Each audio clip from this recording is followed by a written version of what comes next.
Olá pessoal, neste vídeo eu vou demonstrar algumas operações que nós podemos realizar numa lista.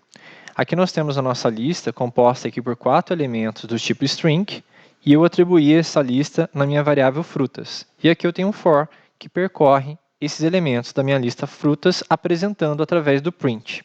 Então se nós rodarmos esse código, ele vai apresentar aqui item a item os elementos presentes nessa lista. Bom, quais são as operações que nós podemos realizar nessa lista?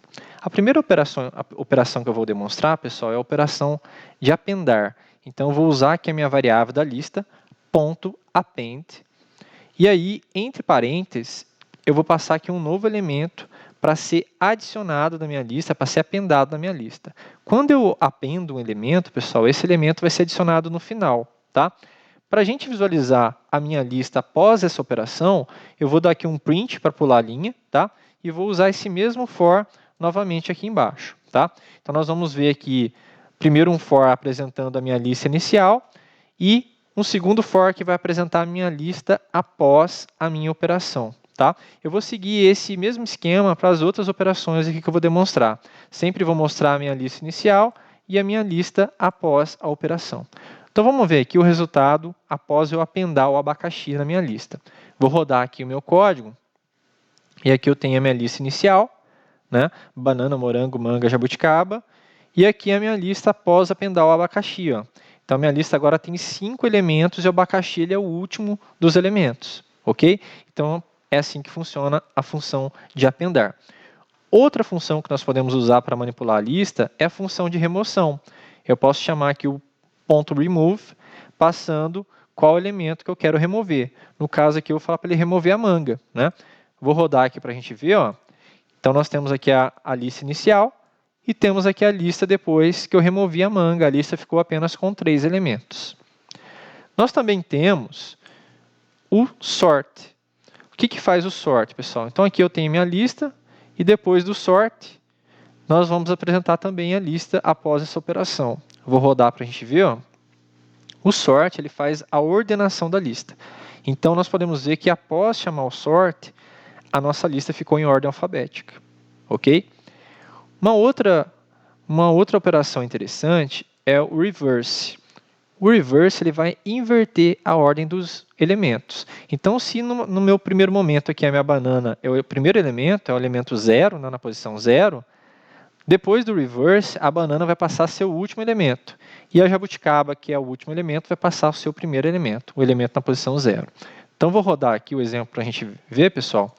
Então, aqui nós temos a lista nas posições, né, que ela foi inicializada, e nós temos aqui após o reverse. Né? Então, nós podemos ver que os elementos eles trocaram aqui de lugar.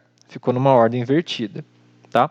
Bom, quais outras operações que nós temos? Nós também podemos chamar aqui a operação pop.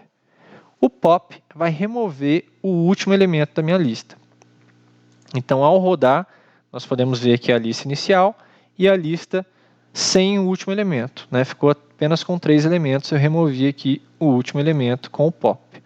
O pop também ele aceita aqui a gente passar um parâmetro que seria o índice do elemento a ser removido. Então, por exemplo, se eu passar o índice 1, ele vai remover aqui o elemento que está na posição 1, que no caso aqui é o morango. Tá? Vou rodar aqui para a gente ver. Ó. Então, nós temos aqui a lista inicial e aqui a lista na qual eu removi o elemento morango, com a função, né, com o método pop. Bom, uma outra coisa que eu queria demonstrar para vocês, vou tirar aqui essa operação, né? Eu posso percorrer a lista também usando aqui o enumerate. Tá? Vou colocar aqui i, fruta. O enumerate, o que ele faz, pessoal? Enumerate, passando aqui a minha lista, né, como parâmetro. O que o enumerate faz? O enumerate ele vai me retornar cada elemento da minha lista, porém também ele vai me retornar a posição desse elemento. Então, eu posso apresentar a posição e o elemento que ocupa aquela posição. Tá? Eu vou colocar aqui apenas uma setinha para separar a posição do elemento, tá? De forma fixa no meu print. E dessa forma a gente vai poder enxergar aqui quais posições e quais elementos ocupam cada posição aqui na minha lista. Vou rodar para a gente ver o exemplo. Ó.